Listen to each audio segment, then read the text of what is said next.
por desarrollar en esta mañana. ¿Ven? Dice así la palabra de Dios. Y todos estos, aunque alcanzaron buen testimonio mediante la fe, no recibieron lo prometido, proveyendo Dios alguna cosa mejor para nosotros, para que no fuesen ellos perfeccionados aparte de nosotros. Vamos a orar, hermanos, que el Señor nos guíe.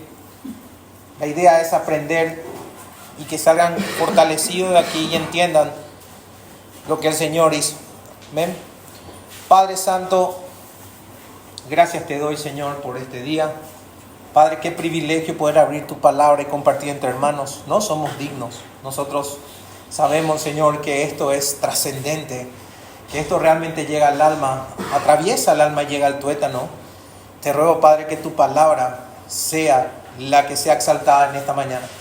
Padre, yo sé mis limitaciones y te ruego, Padre, que a pesar de mí, los hermanos que están aquí puedan ser edificados por todo lo que van a escuchar.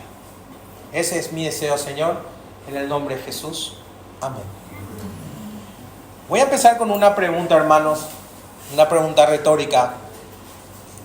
Pero, ¿qué necesita escuchar una iglesia a la que después de muchos años de caminar en la fe, algunos de sus miembros han comenzado a dudar de su compromiso con Cristo? ¿Qué es lo que necesita una iglesia que está pasando por algo tan catastrófico como eso? Que después de pasado un tiempo, muchos de los que eran miembros empezaron a dudar de su compromiso con Cristo. Porque, hermanos, una iglesia en esas condiciones necesita que se le recuerde algo. Una iglesia como esa necesita que se le recuerde lo que dice en el capítulo 5 de Hebreos, los rudimentos de la fe. En Hebreos 5 dice que los rudimentos de la fe es lo que hay que enseñarle de nuevo. O sea, las primeras verdades de la palabra de Dios. Si alguien aquí está dudando de Cristo, o hay alguien que está pensando volver al mundo, hay que recordarles los rudimentos de Cristo. O sea, las primeras verdades de la palabra de Dios. En síntesis, hermanos, hay que recordarle el evangelio del Señor Jesucristo. Hay que recordarle la cruz, porque lo han olvidado. Por eso han comenzado a caer en pecado de incredulidad, por temor a un mundo que los rodea. Ese es el punto. Hay que recordar el evangelio del Señor Jesucristo, porque ese temor, hermanos, te lleva a hacer todo lo contrario de lo que debes hacer. Si estás con temor, vas a hacer todo lo contrario. En lugar de permanecer firme creyendo en la palabra de Dios, vas a dudar. Vas a dudar. Vas a dudar de las promesas de Dios. Vas a dudar de todo lo que Él dice acerca de Cristo y de todas las bendiciones que vienen con Él justamente. O sea, vas a dudar de Él. Fíjense el contexto de estos hermanos. Por un lado, ellos tenían al imperio romano que los perseguía sin piedad. Muchos de ellos fueron despojados de sus bienes, fueron asaltados, robados, vituperados y en muchos casos asesinados, golpeados, simplemente por creer en Cristo. Y por el otro lado, el contexto también nos dice que estaban los judíos, o sea, los judíos no convertidos, que los acusaban de haber apartado del verdadero Dios. Ellos le decían, ¿dónde está su sacrificio? Recuerden que la carta se estaba desarrollando durante el templo. Estaba la vigencia del templo y todavía se hacían los sacrificios. Entonces hay una pregunta, ¿dónde está su sacrificio? ¿Dónde se cumple Levítico 16 para ustedes? ¿Dónde está el sacerdote o el gran sumo sacerdote que hace ese sacrificio una vez al año por ustedes? ¿Dónde? ¿Dónde está? El nuestro está ahí, haciéndolo, porque sigue vigente el templo, vestido de gloria, ofreciendo sacrificio por el pecado del pueblo. ¿Y ustedes?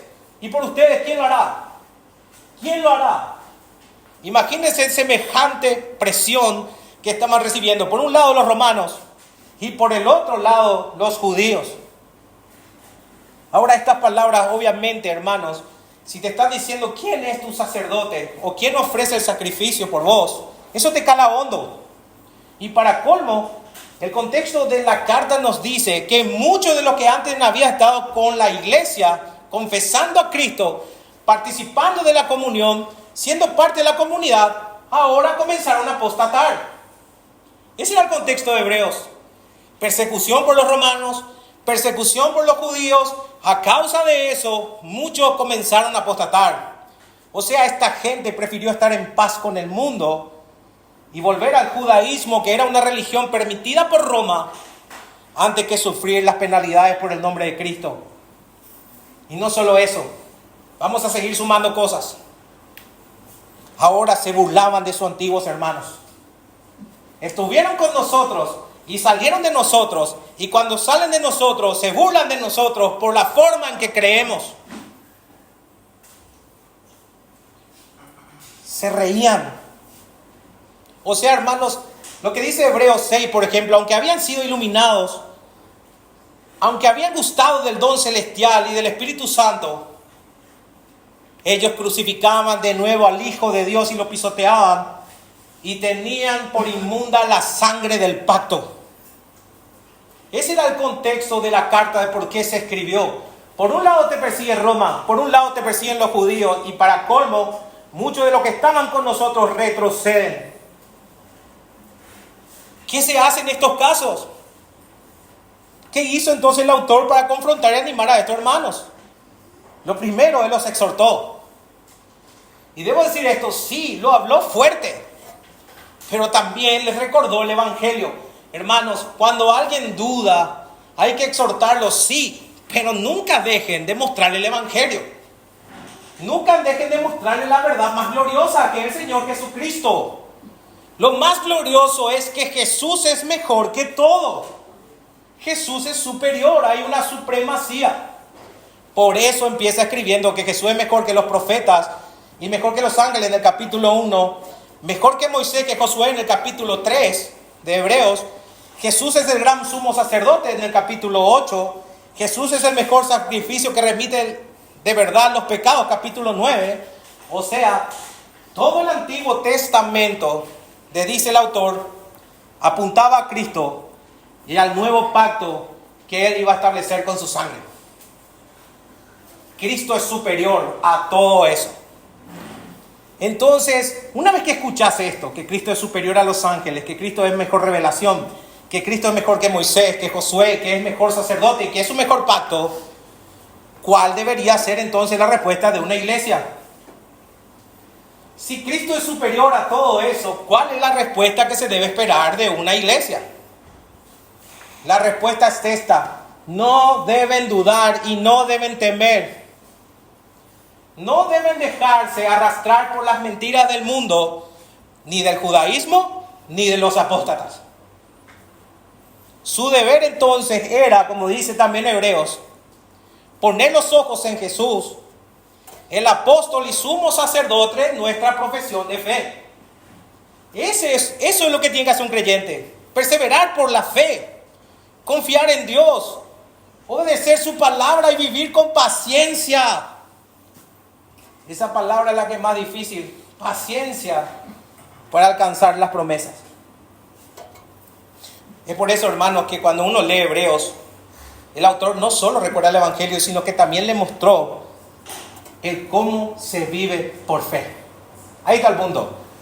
Está bien, eso es en lo teórico. Y en lo práctico, Hebreos 11. Entonces usa ejemplos de los santos del Antiguo Testamento, hombres y mujeres, habíamos dicho, que vivieron cosas muy parecidas a ellos.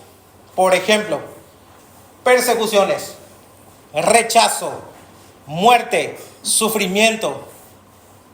Pero el punto era que ninguno de ellos dudó. Ellos no dudaron, sino que creyeron y escucharon y obedecieron a Dios. Y eso es lo que se conoce como vivir por la fe. Entonces, al llegar al final de este capítulo, el autor, después de darnos todo esto, es como que te quiere dar un empujón final. O sea, quiere motivar a ellos y a nosotros, mostrándole que hay un mejor testimonio que puedes tener como cristiano. Y anoten, hermanos, el testimonio de una fe perseverante. Porque lo que ellos necesitaban y necesitamos nosotros hoy en día es seguir adelante. Necesitamos seguir adelante. Y lo que tú y yo necesitamos exactamente es lo mismo que esta iglesia. Tenemos que confiar en la promesa de Dios y vivir por y para la fe. Entonces, para el estudio de hoy, voy a dividir el sermón en 2 puntos nada más. Voy a dividirlo de esta manera.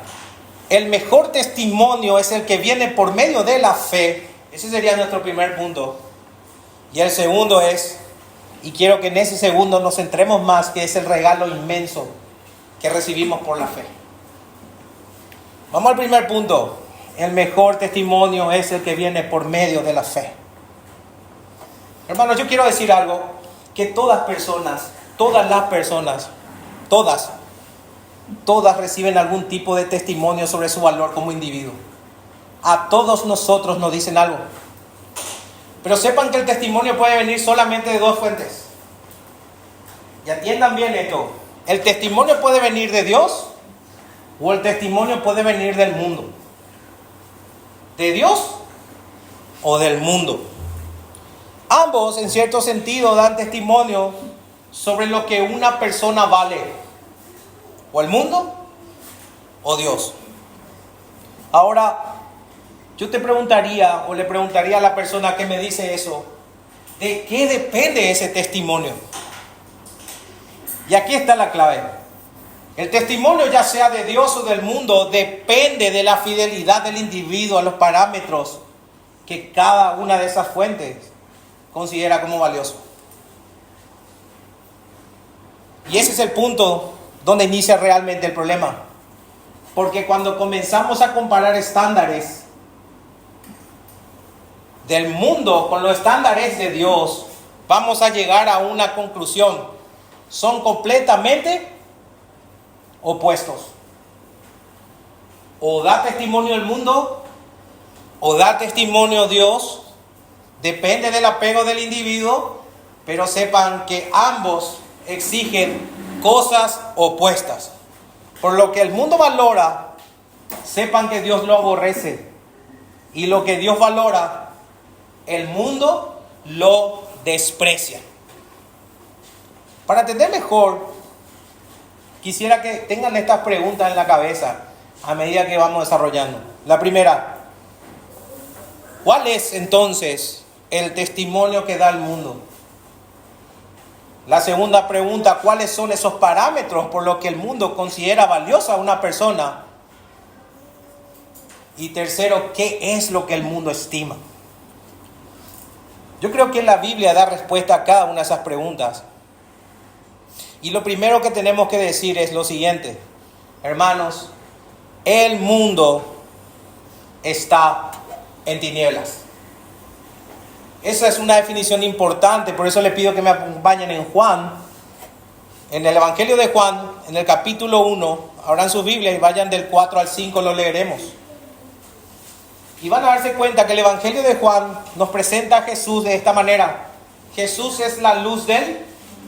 Esto nos va a servir muchísimo también para la serie futura que queremos hacer de Primera de Juan. Y aquí nos está diciendo que Jesús es la luz del mundo. Dice, en Él estaba la vida y la vida era la luz de los hombres. La luz en las tinieblas resplandece y las tinieblas no prevalecieron contra ella. Ahora pregúntate esto. ¿Cuáles son esas tinieblas de las que habla Juan o la que hace mención Juan? Y yo creo que en el versículo 9 él nos lo aclara. Aquella luz verdadera que alumbra a todo hombre venía a este mundo. O sea, esa luz vino al mundo y los hombres la rechazaron. Entonces, si la luz es Cristo y si vino al mundo a brillar en las tinieblas, entonces las tinieblas son el mundo. El mundo es la tiniebla. Hermanos, atiendan bien, el mundo es la tiniebla. Y Jesús mismo lo confirma si se van 2 capítulos más al capítulo 3 de Juan, versículo 19, y dice, y esta es la condenación, que la luz vino al mundo y los hombres amaron más las tinieblas que la luz, porque sus obras eran malas. O sea, los hombres amaron más al mundo que a Cristo porque sus obras eran malas. Segundo, además la Biblia enseña que el mundo está bajo el poder de Satanás. Y anoten por favor en 1 Juan capítulo 5 versículo 19, el apóstol Juan escribe: sabemos que somos de Dios y el mundo entero está bajo el maligno. Sabemos que somos de Dios, y ese es el contraste que vamos a ver en la carta de 1 Juan, por cierto, que sabemos que somos de Dios y el mundo entero está bajo el maligno, o sea, hay una diferencia. Entonces, como Satanás quien gobierna el mundo, pero atiendan esto, siempre bajo el plan soberano de Dios, lo que impera en el mundo es lo que dice 1 Juan capítulo 2 versículo 16. Los deseos de los ojos, de la carne, los deseos de los ojos y la vanagloria de la vida. ¿Qué vamos a encontrar en el mundo?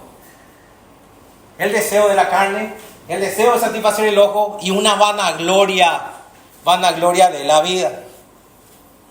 Por lo tanto, lo que domina el mundo y las tinieblas es el pecado. Es por eso que Pablo en Gálatas 5 nos habla de la obra de la carne que domina el mundo y cita cosas como esta: adulterio, fornicación, inmundicia, lascivia, idolatría, hechicería, enemistades, pleitos, celos, iras, contienda, disensiones, herejías, envidias, homicidios, borracheras y cosas semejantes. Hermanos, entonces la pregunta, ¿por qué todo esto domina el mundo? Es porque Satanás es el que tiene el control del mundo. Además, Pablo dijo también algo a los Efesios, que los hombres andamos en la vanidad de nuestra mente, entregados a la lascivia, para cometer con avidez toda clase de impureza. Eso está en Efesios capítulo 4, del 17 al 19. Y en el capítulo 2 de Efesios también añade algo más, que la corriente de este mundo está siendo guiada por el príncipe de la potestad del aire, es decir, por Satanás mismo. Por lo tanto, como todos están en tinieblas, lo que ustedes van a ver a partir de ahora y definido lo que es la tiniebla del mundo, van a ver, hermanos, que cada persona sigue los designios de su corazón. Van a seguir sus corazones. El punto es que en Génesis capítulo 6, versículo 5, dice que todo designio de los pensamientos del corazón del hombre son de continuo al mal.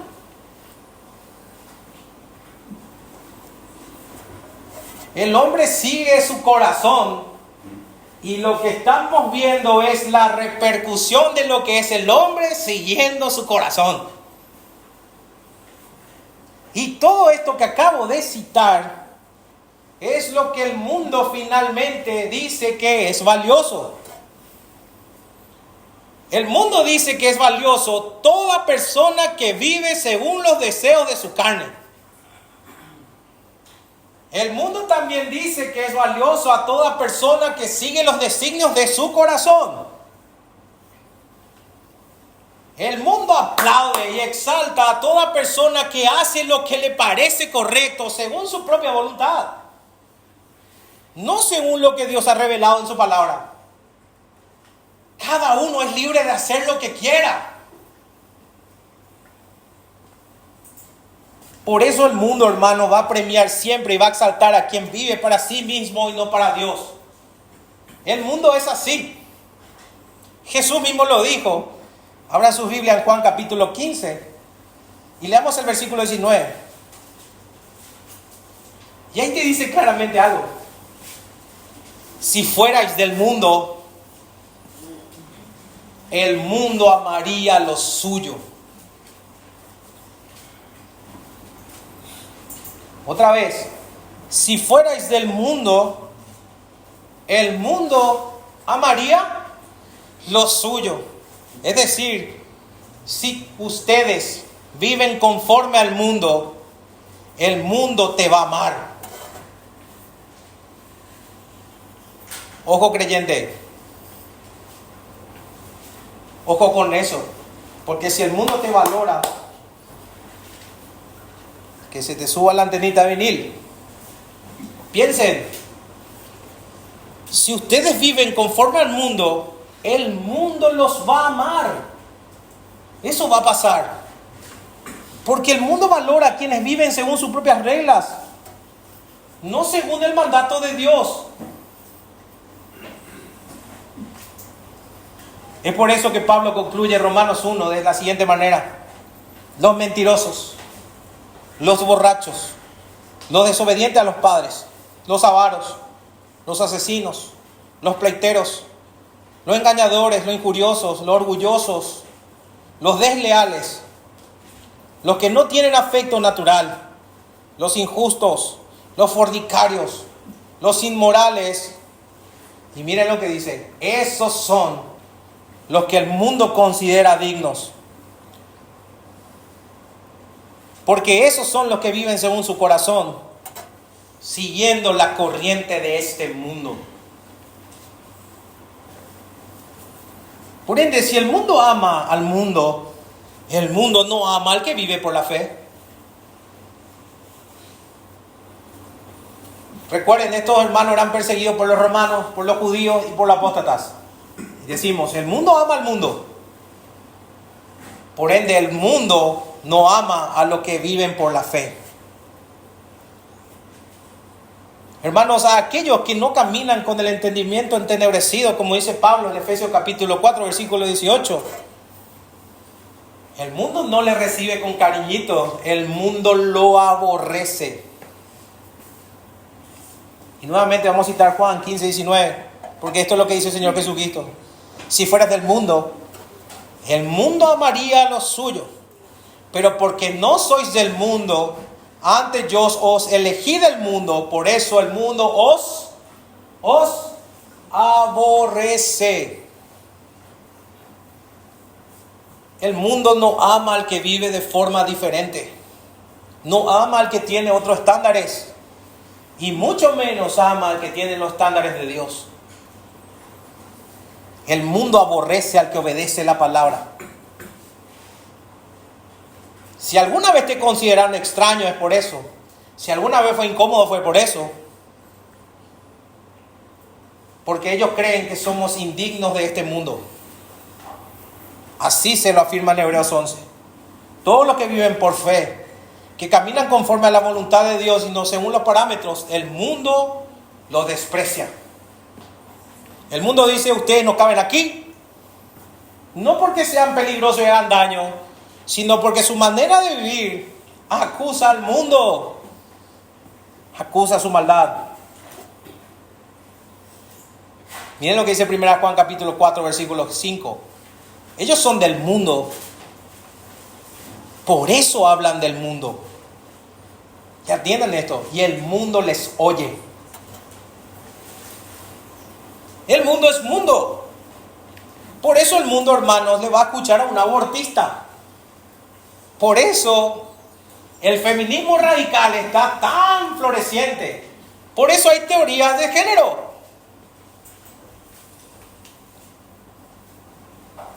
Por eso se promueve la inmoralidad. Porque están rigiendo esos principios. El mundo oye al mundo. El mundo oye al mundo. Y así van a empezar a identificar las cosas. El mundo oye al mundo. Y sabemos que somos de Dios. Y que el mundo está bajo las tinieblas. Pero nosotros, hermanos, somos de Dios, ¿verdad? Y dice en 1 Juan capítulo 4, versículo 6. Y el que conoce a Dios nos oye. Qué impresionante contraste. El que no es de Dios no nos oye. ¿Y sabe por qué no nos oye? Porque es del mundo, está en las tinieblas y está bajo el dominio de Satanás. Por eso, hermanos, nosotros siempre oramos cada miércoles o cada domingo por los hermanos perseguidos, ¿verdad? Es la única forma de entender por qué hay países donde predicar contra el pecado Hablar en contra del adulterio, de la fornicación o de la homosexualidad te puede llevar a la cárcel, por ejemplo. O en muchos lugares asesinado. Porque quien predica la verdad no está siguiendo las reglas del mundo. Hay un ejemplo reciente que vimos, tomemos el ejemplo de Noé. Ese hombre pasó más de 100 años construyendo un arca. 100 años, hermano. Mientras todos a su alrededor se burlaban de él. ¿Por qué no había llovido? Pero ¿saben por qué en realidad era la burla? Porque este hombre no estaba viviendo como ellos. Ese hombre estaba obedeciendo la voz de Dios. Dice en Pedro que mientras el mundo comía y bebía y se casaba, Noé hacía lo que Dios le mandó. Era un pregonero de la verdad. Y por eso fue ridiculizado por el mundo. Ese era el ejemplo de Noé. Pero también pasó lo mismo con nuestro Señor Jesucristo. Él dijo claramente: vine a hacer la voluntad de mi Padre. ¿Y saben hasta qué punto el mundo lo aborreció? Hasta llevarlo a la cruz. Como dice Juan 15:18, si el mundo os aborrece, sabed que a mí me ha aborrecido antes que a vosotros. Y el odio fue tal, hermanos, que lo llevaron a la cruz. Y finalmente es la misma razón por la cual todos esos hombres de Hebreos 11 que hemos visto, es la razón por la que han sufrido. Porque en lugar de obedecer al mundo, ellos vivieron por la fe. Ellos escucharon a Dios, creyeron en su palabra y le obedecieron. Por eso fueron vituperados, maltratados y perseguidos. Todo eso pasa por ser obediente a Dios. El mundo lo despreció. No porque estos hombres que hemos visto de un comienzo hayan hecho algo malo, sino porque eran luz en medio de la oscuridad. Hermanos, anoten, cada cristiano asesinado, cada mártir, es una declaración del mundo. Tú no eres digno de él, porque no quieres vivir como nosotros. Por eso te matamos. Ese es el testimonio que el mundo da sobre nosotros. ¿Es así? Por la fe, por esa fe que tenés, el mundo te considera indigno. Pero en realidad es todo lo contrario. En realidad el mundo no te merece.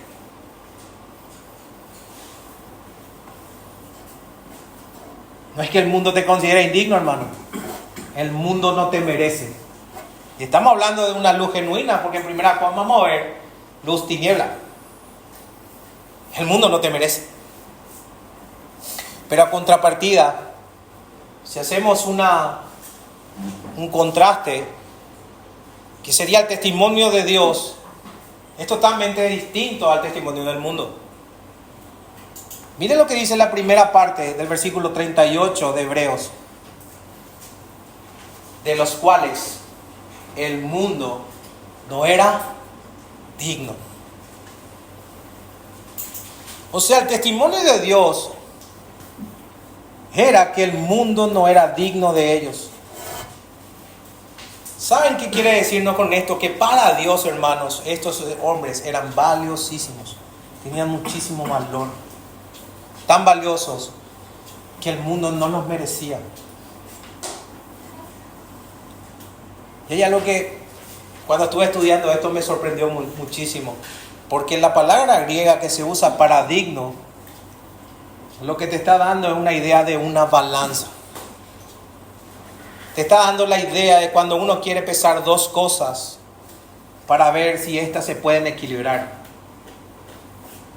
Es decir, lo que el autor está diciendo es que en la balanza divina, Dios pone a un lado a estos hombres y mujeres de la fe y del otro lado pone al mundo Y con eso te está diciendo que el mundo nunca podrá lograr hacer el contrapeso suficiente o necesario para que esa balanza se equilibre.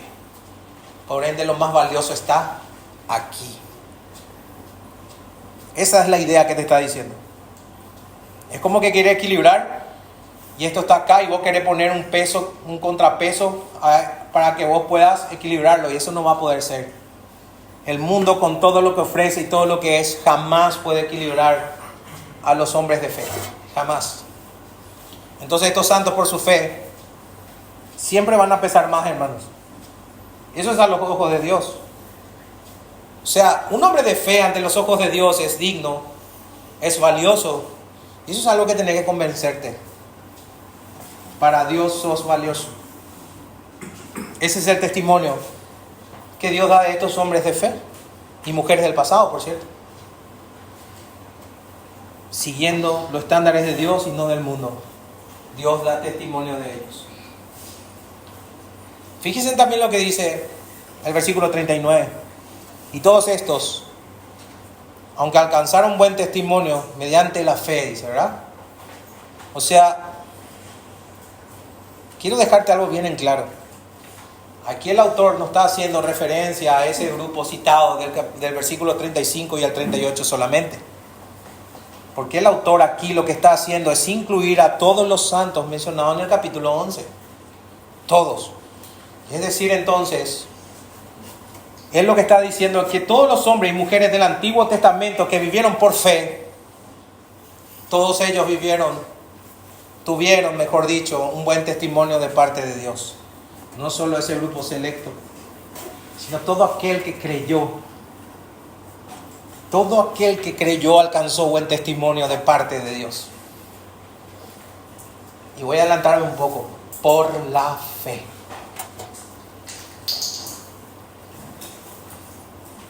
O sea, hermanos, una vez más, el valor de estos hombres era inmenso ante los ojos de Dios. El mundo los consideraba indignos, pero para nuestro Dios eran de suma importancia. Eran valiosos, tan dignos que escribió esto: el mundo no les merece. Y por eso añade el autor en el 39, versículo 39, alcanzaron buen testimonio mediante la fe. Pregunta, ¿cómo se alcanza buen testimonio? ¿Por medio de las obras o por medio de la fe? Por medio de la fe. Es decir, entonces, que Dios no dio buen testimonio porque ellos hayan sufrido. Dios no dio buen testimonio porque los mataron. Dios no dio buen testimonio de ellos porque fueron burlados, perseguidos, maltratados. Tampoco, si sumamos a la prédica del domingo pasado, tampoco porque conquistaron reinos y ganaron batallas. Tampoco por eso.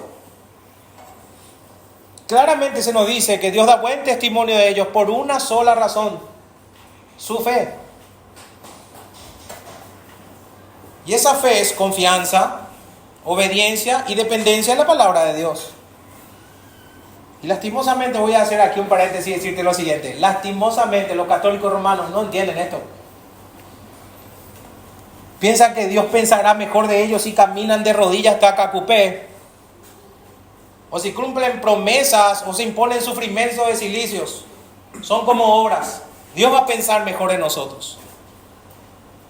Pero lo que en realidad enseña la Escritura es que Dios da testimonio por la fe verdadera, no por lo que uno hace. Lo que uno hace es consecuencia de la fe verdadera. Reitero, hermano, el contexto no es que Dios está dando testimonio de estos héroes de la fe porque sufrieron, porque fueron vituperados, porque vivieron como forasteros. No, sino que por la fe Dios da testimonio de ellos. Así que, si hay una fe como la de estos santos,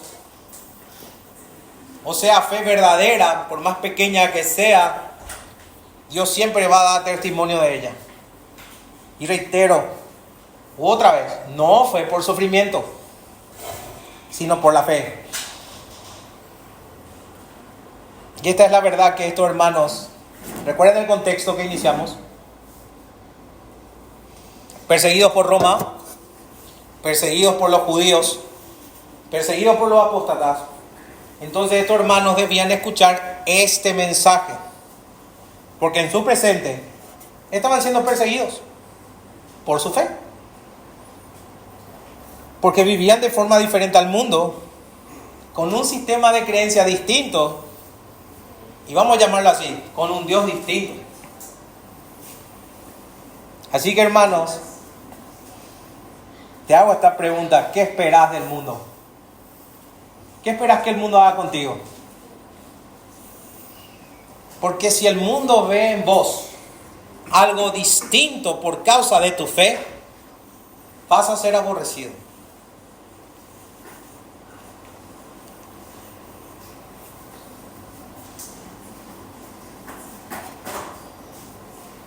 Ahora, el punto de todo esto es, ¿para qué decir esto?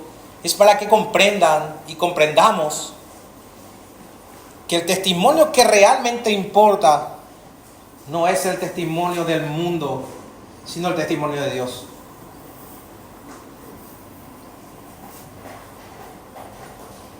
Y en ese contexto podemos decir que muchos apostataron, y esos apóstatas valoraron más la aceptación del mundo que el testimonio de Dios,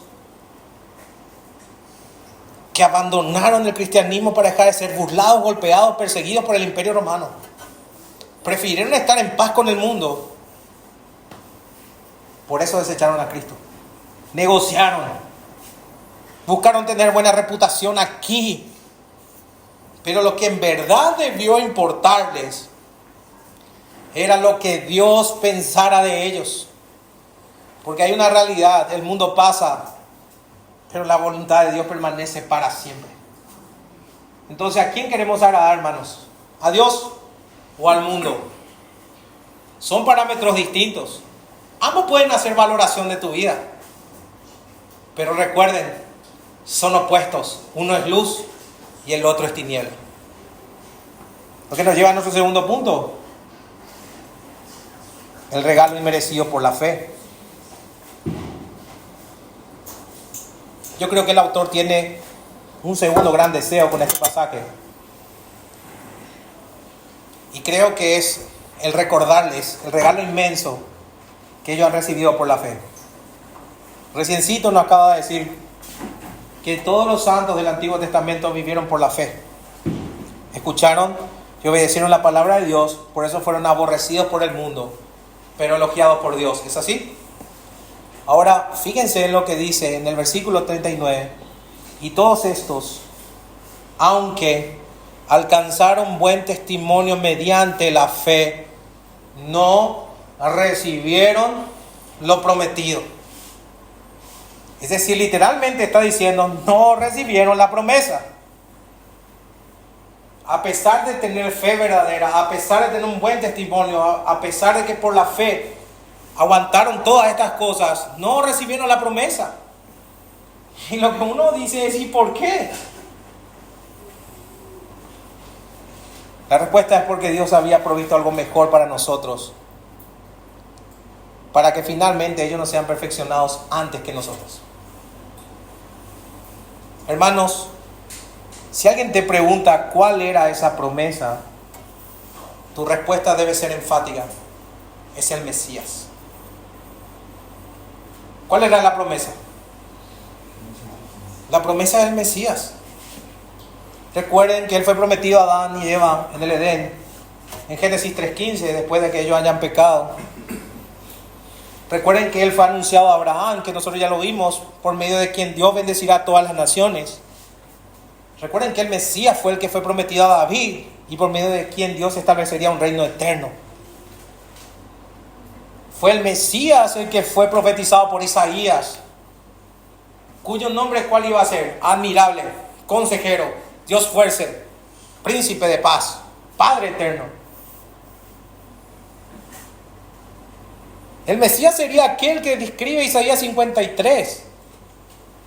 El herido por rebeliones, molido por nuestros pecados. A Él le esperaban todos estos santos del Antiguo Testamento. a Él, al Mesías prometido. Pero sepan algo, hermanos, todos ellos murieron sin ver el cumplimiento de esa promesa. Ellos no vieron con sus ojos la encarnación. Ellos no vieron el sufrimiento de Cristo. Ellos no vieron su muerte, ni no vieron su resurrección. Pero sin embargo, la Biblia dice, creyeron. O sea, vivieron creyendo en esa promesa. ¿Y por qué? ¿Saben por qué? Porque a lo largo que venimos viendo esto es simplemente por esto. Porque Dios lo había dicho. Creyeron porque Dios lo había dicho.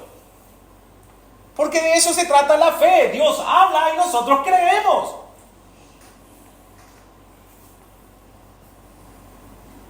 Dios lo había dicho. Así que Dios habla por medio de sus profetas. Y le dice, va a venir un redentor. Alguien que va a nacer de una virgen. Se va a hacer hombre, pero a la vez divino. Y va a sufrir por los pecados del pueblo. Y finalmente va a resucitar para dar salvación a todos mis escogidos. Hermano, Abraham vivió creyendo esto, David también, Noé también, Abel también, Enoc y todos los santos del Antiguo Testamento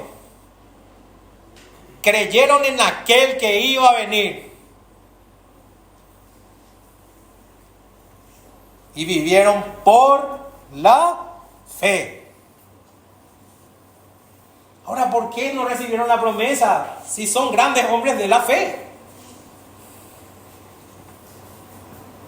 Y creo que aquí es la segunda gran motivación para todo creyente que escribe el autor a los Hebreos. Reitero, la primera motivación era alcanzar el buen testimonio delante de Dios. No importa lo que diga el mundo, si vives por fe, Dios da testimonio de ti. Y la segunda motivación está en el versículo 40. Proveyendo Dios alguna cosa mejor para nosotros, para que no fuesen ellos perfeccionados aparte de nosotros. ¿Saben cómo se interpreta eso? Dios había determinado algo mejor para nosotros.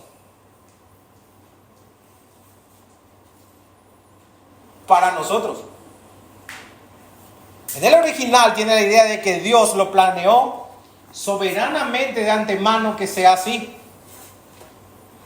¿Y qué era eso mejor? Una vez más, la venida del Mesías. Cuando yo te digo estas cosas, hermano, espero que te sientas privilegiado. Espero que te sientas privilegiado. Ellos no recibieron la promesa porque Dios quiso que nosotros recibiéramos el cumplimiento de ella. O sea, la promesa del Mesías no era solo para ellos, sino también para nosotros. Ellos vivieron creyendo en sombras. Pero vos y yo tenemos la revelación completa. ¿Es así? Es así, hermanos. Jesús, el Hijo de Dios, el Mesías, vino al mundo. Amén. Vino al mundo. Vino como un hombre. Como hijo de Adán. Como hijo de Abraham. Como hijo de David. Vino como el Santo de Israel. Vivió sin pecado. Murió en la cruz del Calvario para perdonar perfectamente a su pueblo. Dice la Escritura que resucitó al tercer día, ascendió al cielo y abrió el camino al lugar santísimo para todos nosotros. Y ellos no recibieron el cumplimiento de esa promesa porque Dios había determinado soberanamente que la revelación completa del Mesías fuera para nosotros. Hermanos, ¿entender privilegio o no? ¿Entienden? Ellos creyeron en sombras de lo que se iba a cumplir, pero el Señor determinó que la revelación completa sea para nosotros. Y con eso no estoy diciendo ellos son creyentes de segunda mano, porque ellos también vivieron por fe. Por lo tanto, al entender esto, te está dejando una gran responsabilidad.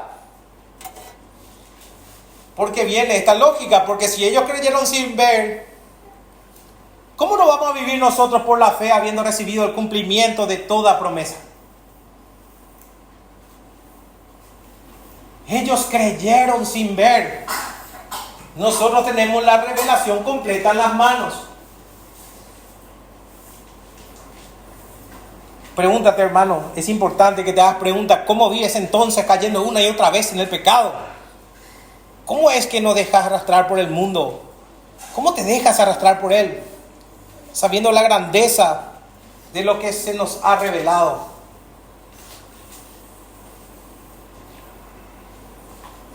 Y además, si por ahí no queda muy claro,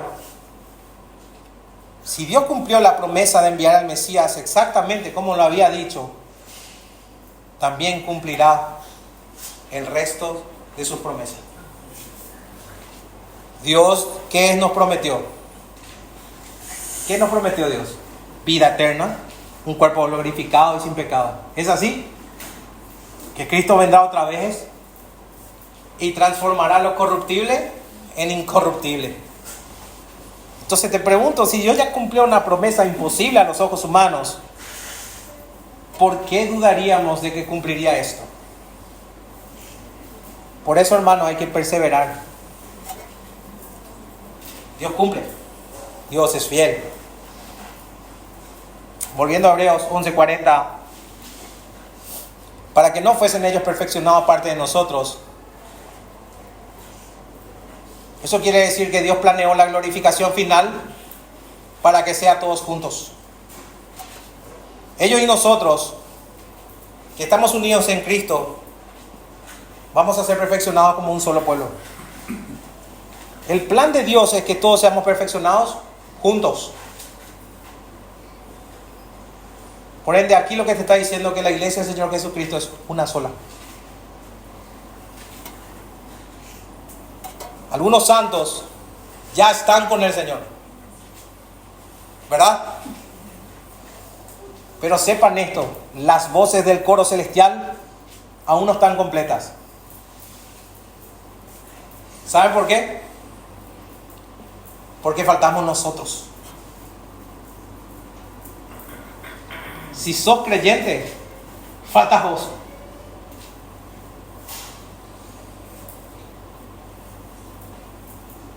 ¿Qué motivación escuchar esto realmente? Dios ya ha cumplido sus promesas. ¿No será fiel en cumplir todas las demás?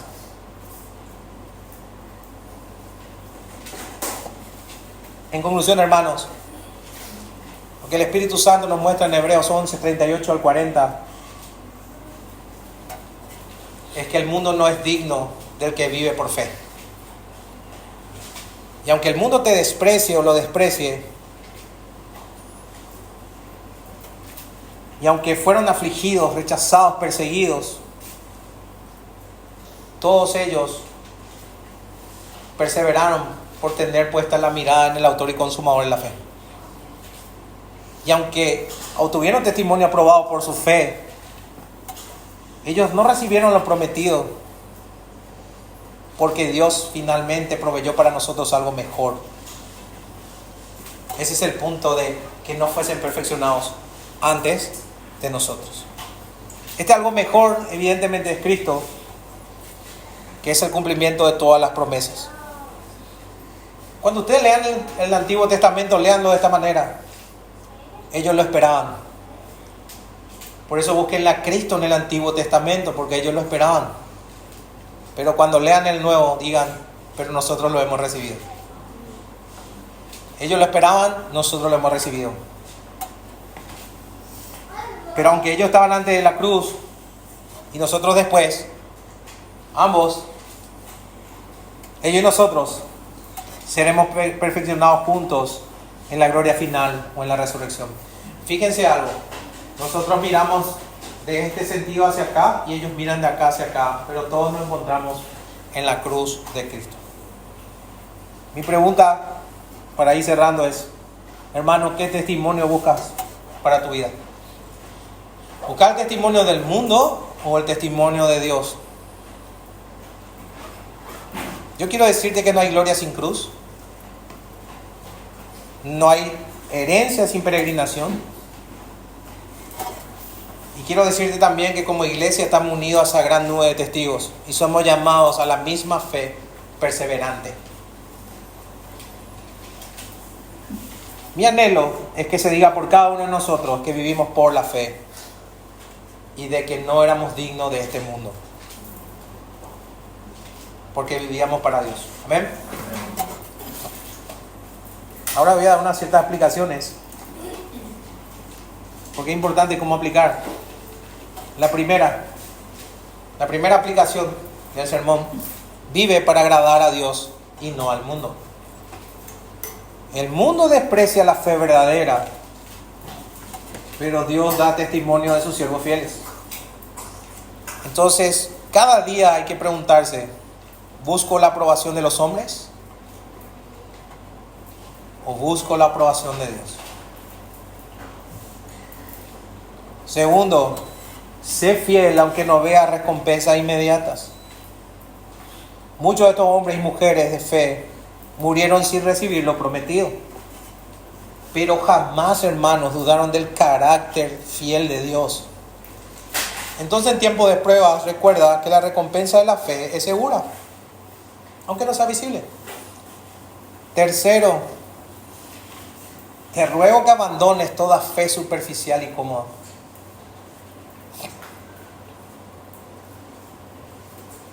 Esta fe bíblica no es emocionalismo, no es optimismo. Más bien es una entrega total. Incluso te puede llevar a la muerte. Por eso te ruego que examines tu fe y te pregunto: ¿estás dispuesto a sufrir por Cristo? Cuarto, creo que es importante que valoren que pertenecen al pueblo de Dios. El texto dice que no sin nosotros, sin nosotros no iban a ser perfeccionados. O sea, nuestra fe lo que hace es unirnos a esos santos de todos los tiempos. Por ende, no estamos solos. Estamos viviendo en comunión con la Iglesia Universal de Cristo. Quinto, te ruego que mires lo eterno, porque si vives por fe, tu esperanza no está en esta vida. Entonces hay que cultivar una visión eterna en tu familia, en tu trabajo, en la iglesia. Todo eso hay que hacer, porque son peregrinos que esperan una patria mejor. Y sexto y último, creo que hay que confiar en el plan soberano de Dios. Dice que Dios proveyó algo mejor para nosotros. Quiero decirte, hermano, que el Señor está obrando no solo para tu bien, sino también para el cumplimiento glorioso de su plan redentor en su vida. O sea, aquel que comenzó la buena obra será fiel en completarla hasta el día del Señor Jesucristo. No solo buscando tu comodidad, sino llevándote hasta Él. Incluso cuando no entiendas. Incluso en medio del sufrimiento. Dios tiene el control. Vamos a orar. Padre, cuántas gracias te damos por todas estas semanas que hemos podido desarrollar Hebreos 11. Realmente hemos visto en Hebreos 10:38 y en Habacuc 2, hemos visto: más el justo por la fe vivirá. Hemos visto ese desarrollo en todos estos hermanos en la fe, que por la fe hicieron todas estas cosas. Padre, ayúdanos a reflexionar y que podamos tener esa fe salvífica y que realmente, Padre, podamos perseverar en ella. Padre, ayúdanos a no estimar al mundo por encima tuyo. Queremos realmente tener buen testimonio ante tus ojos y no ante el mundo. Y danos la valentía y la fortaleza para hacerlo. Yo te ruego en el nombre de Jesús. Amén.